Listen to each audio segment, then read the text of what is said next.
Okay, so we're learning as a schus for Shlema for Ilana Chaya Baserach.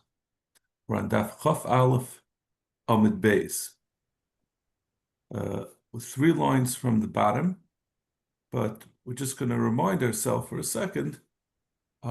We had said at the time, we had brought the brisa that Rav Shimon Gamliel says you shouldn't rent a merchatz, which is really the din of the Mishnah.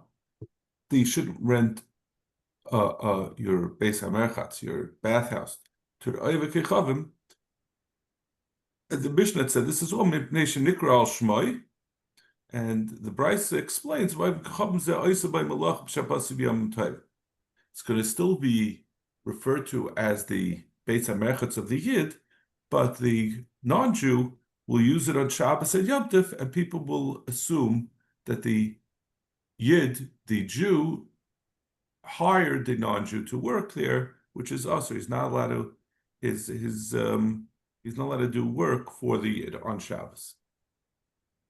And we had deduced that that's only a non-Jew. Aval Kusi, who is actually someone who did do he did a gerus, but they're not so careful about the halachas. We said you can rent to him a merchatz.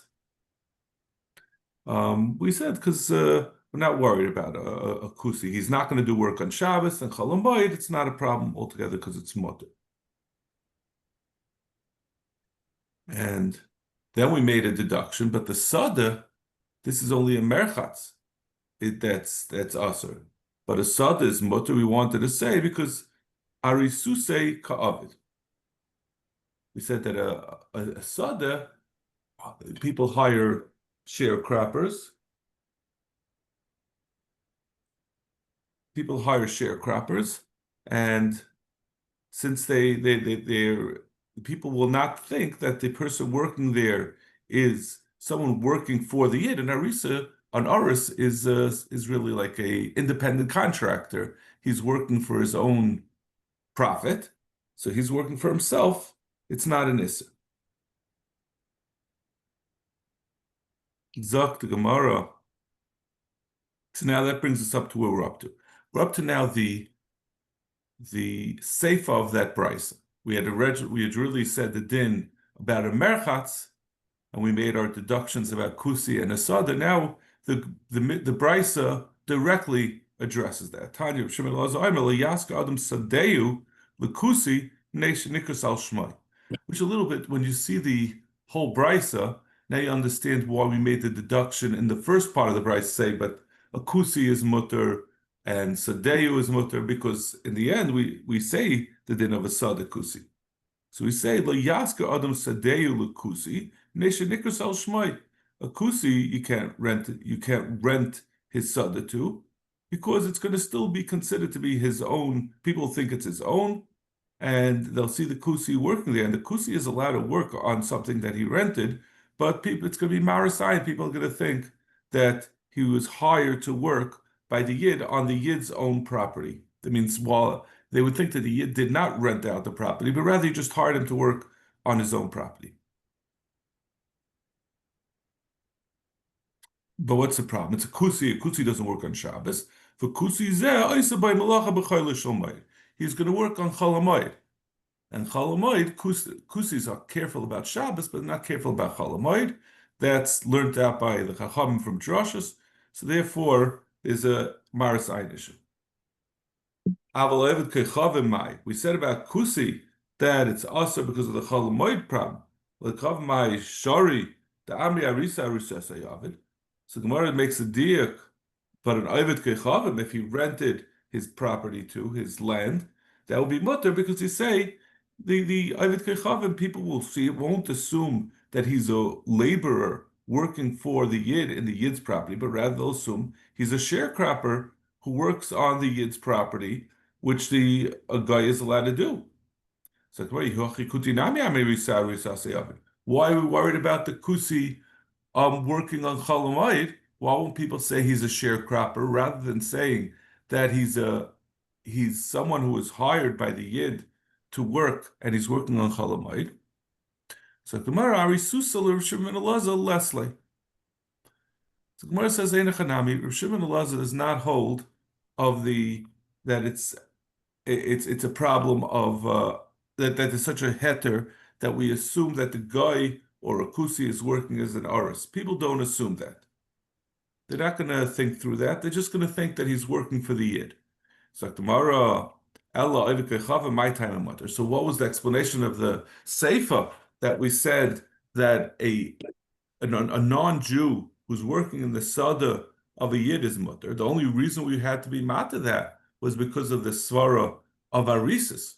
If we're rejecting that svara, if we're going away from that, so what would be the svara to be mad to there? So tomorrow, the reason is because we're not worried about him working on Shabbos.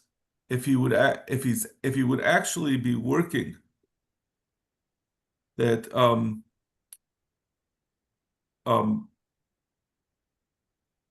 we could actually tell him, we don't want you to work on Shabbos when you're renting from me. It's my house. I'm the landlord, and I don't want you to work on Shabbos because people will then think that you're working for me on Shabbos.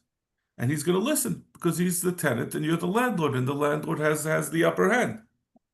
So that's the reason why it's not a problem about a sada.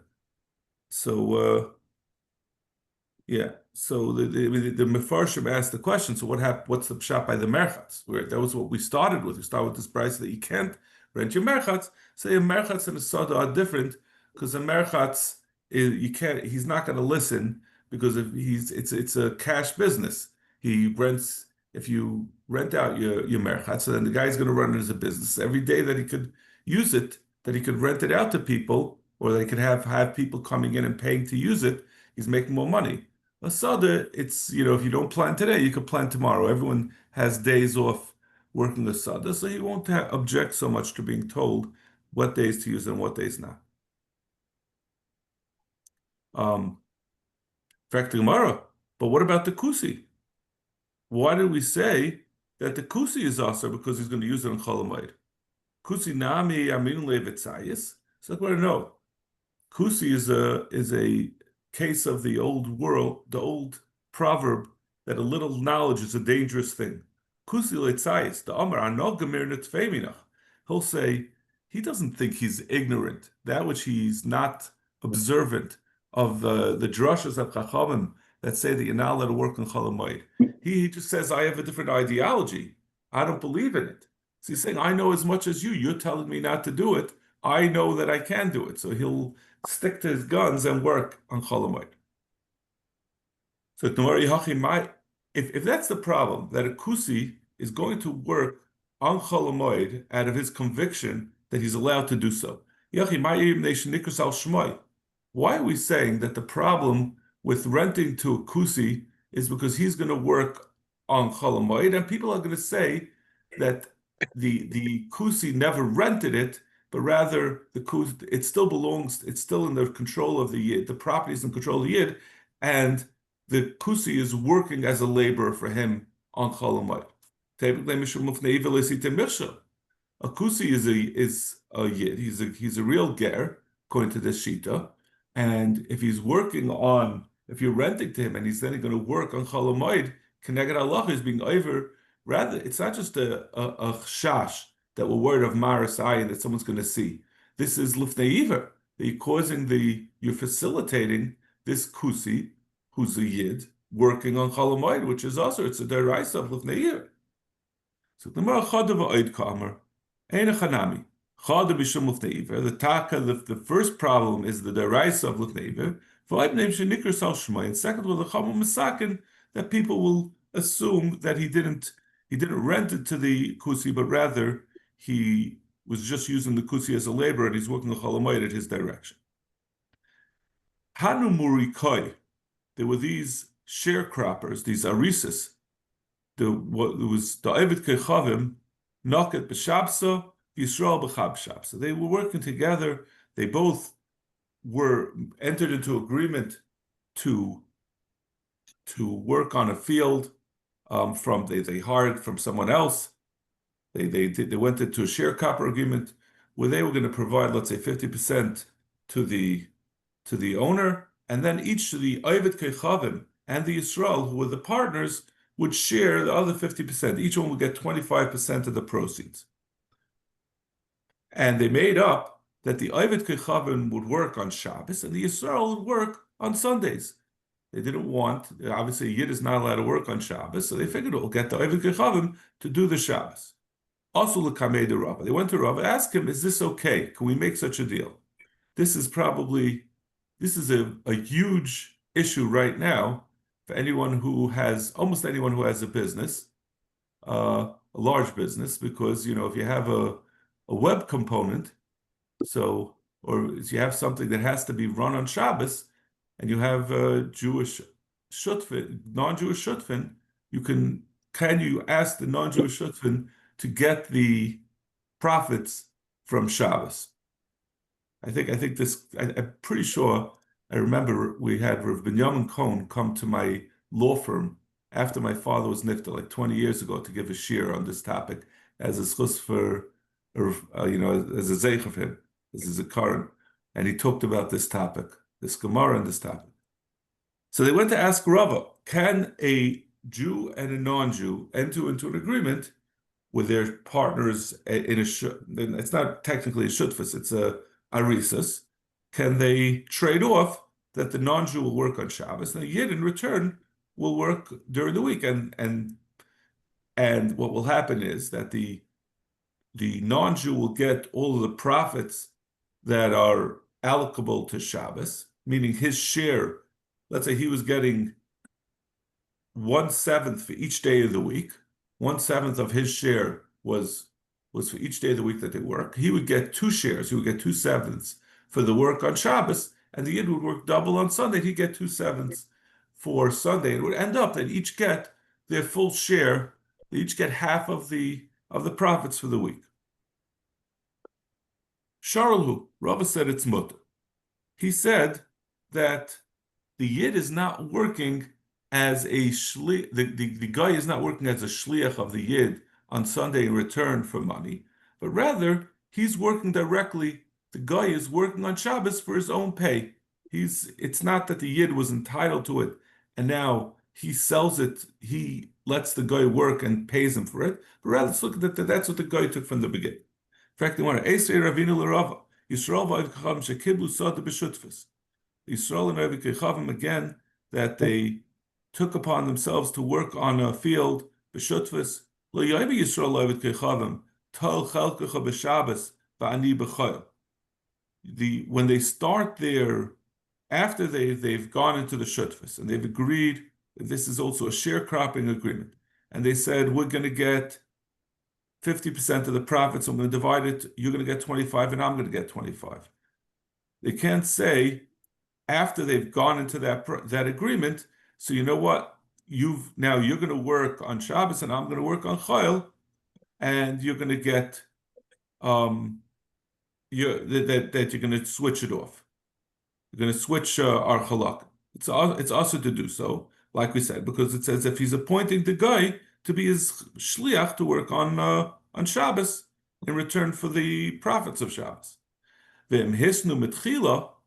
if at the time they entered into the original sharecropping agreement with the owner of the sada that the guy is going to be the one to work on Shabbos, then it's mutter because it never came into the rishus of the Yid that chiyuv to work on Shabbos and the profit that goes in return for it never came into rishus of the Yid. That was the upmach, that was the agreement from the beginning. But if they waited all the way to the end, that means obviously the Yid didn't work on Shabbos and the guy filled his shoes and worked on Shabbos. And then at the end, they're discussing how to divide up the profits. They say, the Yid says, you're going to get the pay for Shabbos, but I worked harder on Sunday, so I'm going to get the pay for Sunday. That's usher, because then the Yid is explicitly paying the guy for working on Shabbos. Ichsef. So Rava was embarrassed because you see that if they didn't make any agreement at the beginning, and then if they didn't make an agreement when they originally rented it, and then they agree to it after that, before they started working, or if they made the agreement at the time when it came to divide up the profits, we said it's aser. We said it's you're not allowed to do so. If so, Rava was embarrassed that he paskined incorrectly. The Soifigloy Milsa the Hisnu mei Karahava. In the end, they became known that the case of these two Murukai actually they had made up when they entered into the sharecropping agreement. They entered into the arisus with the owner of the land, and which was the one case that the Bryce said it's mutter. Rav Gviya Mibeksil Amar, Rav Gviya Mibeksil had a different version of what happened. Amar, Hanu Shasili da Arlahave. This case was not this incident of the people who came to Rava was not talking about a sharecropping agreement, but rather it was to a yid and a guy who, and it was a sharecropping agreement, but it wasn't a problem of working on Shabbos. It wasn't talking about Sunday and Shabbos, but rather it was a case of Arlo. The issue, they didn't make up anything about Shabbos and Yom Tov, but rather they made up that the non-Jew would work the first 3 years and he would get the profits of the first 3 years from a tree, and the Yid would get the next 3 years of profit because he was also to work. He was also to get the benefits of Arlo. He's not allowed to be nana from Arlo. Also, the Kamei de Rava Sharalu, and Rava allowed that. Now that there's no kasha from that brisa that it says Yisrael v'Avcham shekivu sod v'shutfus, because that's talking about Shabbos and Sunday, which is a different question, a different what do you call it? A different mitzias of what happens, of whether it's considered who got what. Over here we're talking about 3 years of Arla versus 3 years of non-Arla, where there's no issa for a yid to work on an Arla tree. It's just he's not allowed to be nana from Arla, but he can work on it. So the fact that the guy is working for him is not an issa at all. But then what was the question? We know that Ravina asked the kasha on Rava from this case. So Gemara says, you is the Yaya. The Gemara says that this was intended as a raya, meaning that the fact that that we say in the case of Shabbos and Yom Tov, we say if they made up at the beginning, it's mutter. That's if that was the deal from the arisus at the beginning, it's mutter. That is an indication. If that's mutter, certainly Arla, where there's no isser for the yid to work on the Arla altogether, certainly that's not worse than when they made up at the beginning of the arisus. At least that's the way I understand it. That it's not worse than the case of the arisus, that we say if they made up from the beginning of the arisus, that they're going to be swapping who works on Shabbos and Sunday. In fact, what about the question that says Rava was embarrassed by the bringing up this brisa, but if it was a raya to Rava rather than a kasha on Rava, what was he embarrassed about? So the ichsef is a mistake; it never happened. Ibaylu stamamai. The Gemara asks, we had said, what happens if the brisa gives 3 options? We say if they made up at the beginning the arisus, how they're going to divide it up, then it's not a problem because from the beginning the guy always had rishus over Shabbos. It was never in the Yid's rishus. But we said if they went past that part and then at the beginning, before they started working, they made the deal, it's aser. Or if they made it at the end, it's also aser. What happens if they just did it stam and they never made any agreement at all? But the guy worked on Shabbos, and he took the profits of Shabbos without any overt discussion of the matter. Is that going to be us, or will we say that even though they didn't discuss it, clearly what's happening is the Yid is treating him as a shliach to work for him on Shabbos, or not?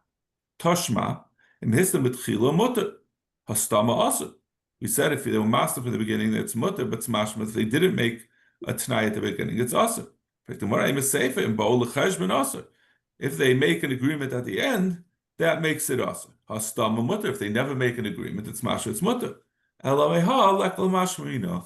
We can't bring any mashmais from either of these things, since the mashmais of the brisa goes both ways.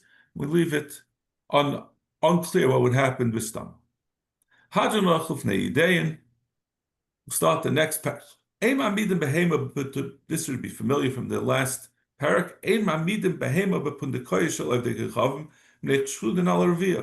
One cannot stable his animals in the by the inn when he goes to a non-Jewish inn, because we're chayshish them on mishkav behema, where they're gonna be born the behema.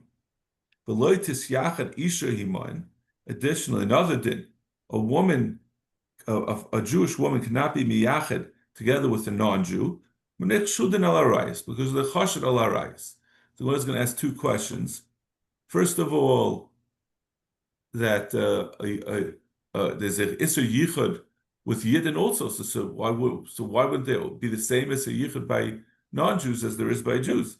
And secondly, we're going to say in a second, the next part of the mission is V'lo tisyachad adam iman, a Yid should not be misyachad with a non-Jew. Nechshudin al shvichas dam, with a chashad al shvichas dam.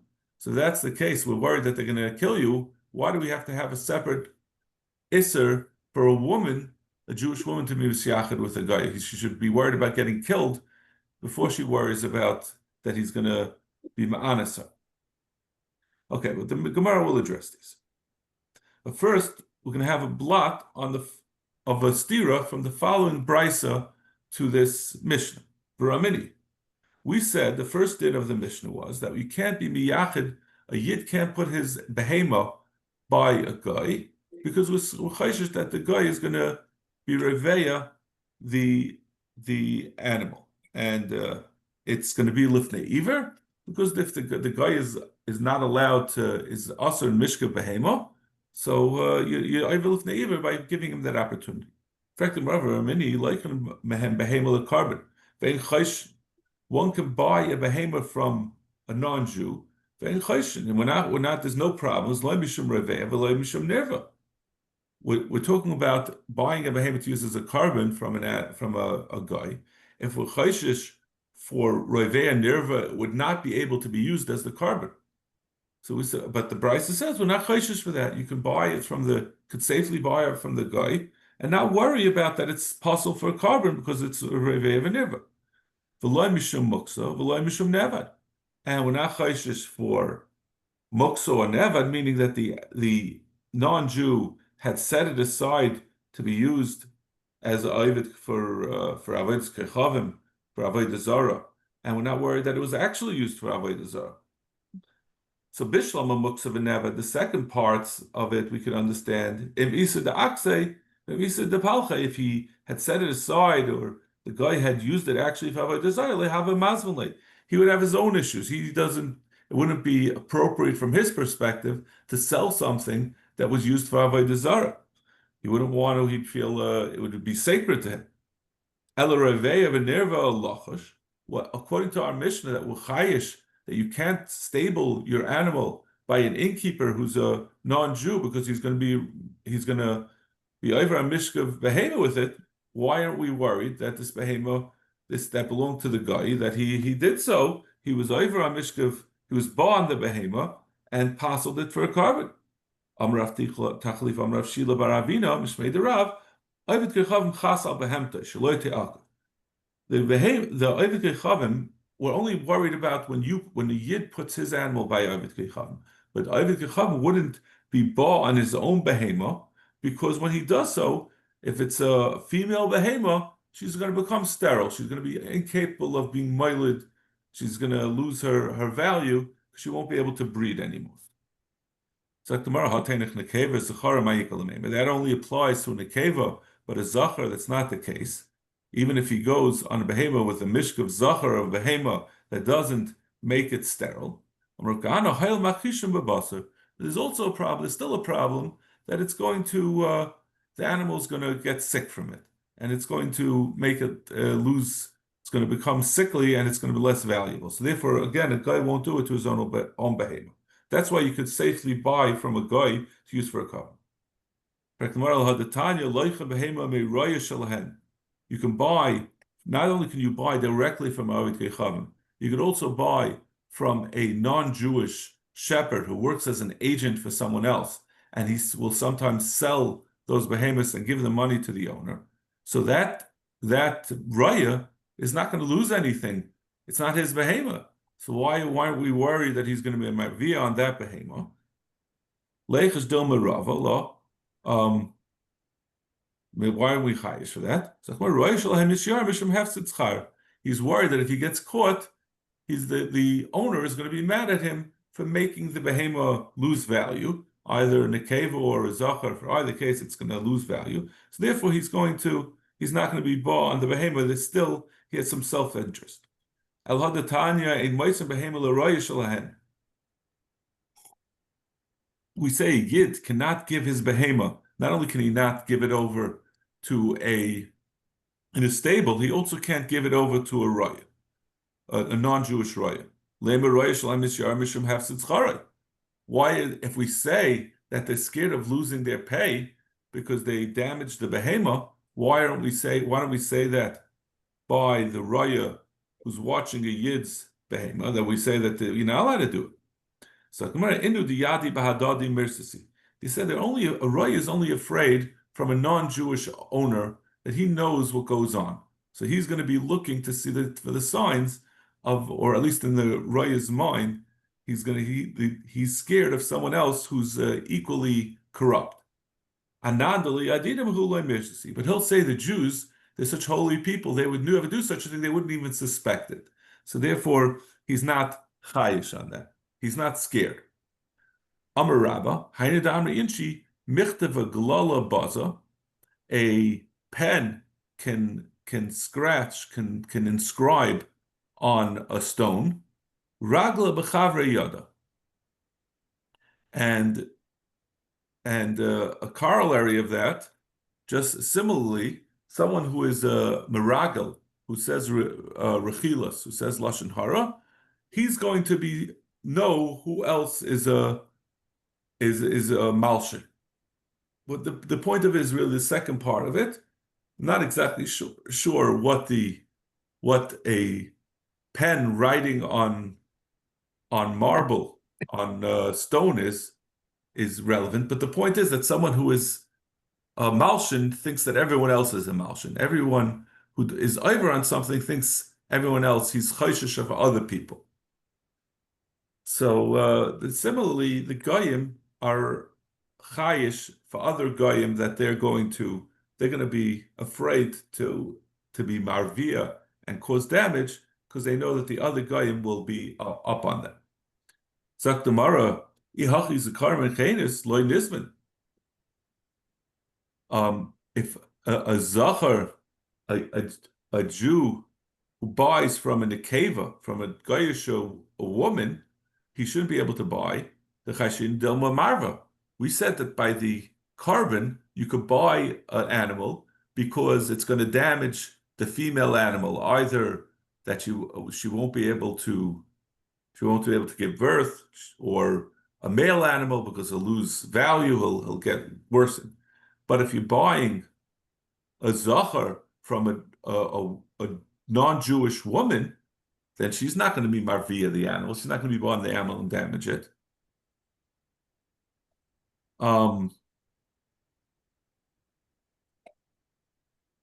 Sakamara, the chayshin and dilma marvia le'iluya. So why aren't we afraid that maybe this animal was born on the woman, which doesn't cause any damage to the animal? So therefore, she won't be afraid to do it. So tomorrow she won't be chas. There's no cost to her. So tomorrow, even the migriba mirsa, the woman won't do that because since the animal becomes accustomed to her, it becomes, once it was born her, it's not scared of her. So she's scared that everyone's going to see the animal following her around and know what she did. It means even though the Goyim all do it, they still are embarrassed about it, that the other people should know directly. Elahada Tani Reb Yosef, Armalosole Tarbi Kalva, V'lei Tishri Barbe Rabush. So we say a halacha by a yid that a woman who's a almana should not have a dog in the house because people will be chayish her that the dog is going to be born her. And also she shouldn't have young students in her house. So Bishlam a Barbe Rav Sneal. The reason why a Barbe Rav is not allowed is because even if the Barbe Rav is born her, he won't say anything about it. He'll be careful and keep it private. Elakalva keeping the migraba mirzisa. Why don't we say that you won't allow the Kelev to be born her, because then afterwards when the dog follows her around, everyone will know what happened, just like we said by the Goyim.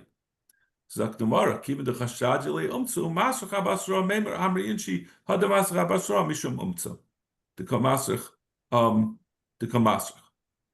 He said, because since a dog can also follow someone around if you give him a piece of meat, so the dog following around is not going to reflect badly on her. So therefore, there's a chashash she'll allow the dog to be born her because she knows that she could always answer it up that she just gave him meat and not because of the mishkav behem.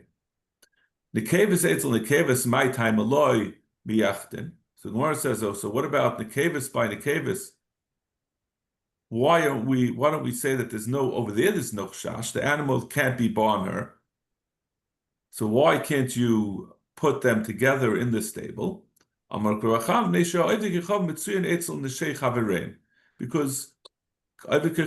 no isser for men and women to consort together.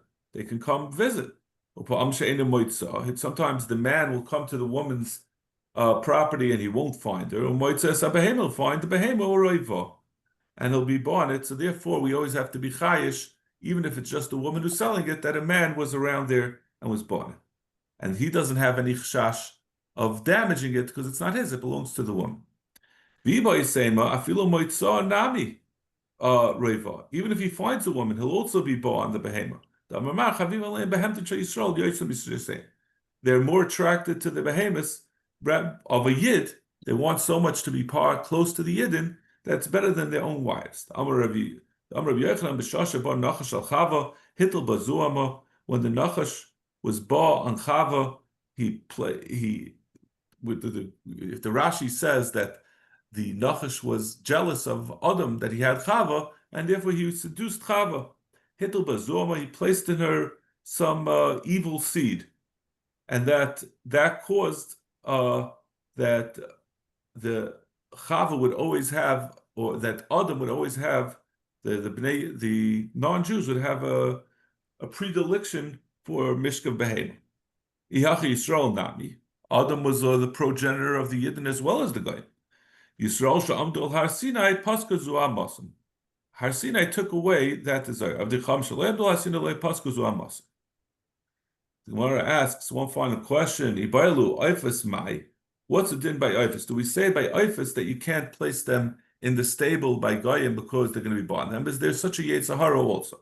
Tashma Adam Rav Yudah Mashmum Shem Chanina and you see Avikrechavim Shalokach Avos Min Ashoki Boreha, goose from the marketplace Rava, and he was born it Chanka and he choked it Tzala and he roasted it V'achla and he ate it. So as Vaista is, they do have a Yetzirah even on birds. From Rav Yirmi Midifti and you see Arabi Echad. I saw a certain Arab Shalkach Yerach Min Ashok. He bought the thigh of an animal from the shuk V'chakak Ba Kedei Ravia, and he made an opening to allow him to be reveyet. Rava tzala v'yachla. Again, he did the same thing. That's just the safe of but the main point was the first part that Eif is also chash of reviyah. So that was the first teretz of the stira between our Mishnah that talks about being miyached, a yid's animal by a guy, which is aser, and the din of the brisa, which says that you can buy an animal and use it for a carbon, but we're not chayshish for a beer. That was the first teretz. Now tomorrow we'll start with the next amud with alternative terutzim. Iba Yisrael is for that kasha. Okay, Yashakayach.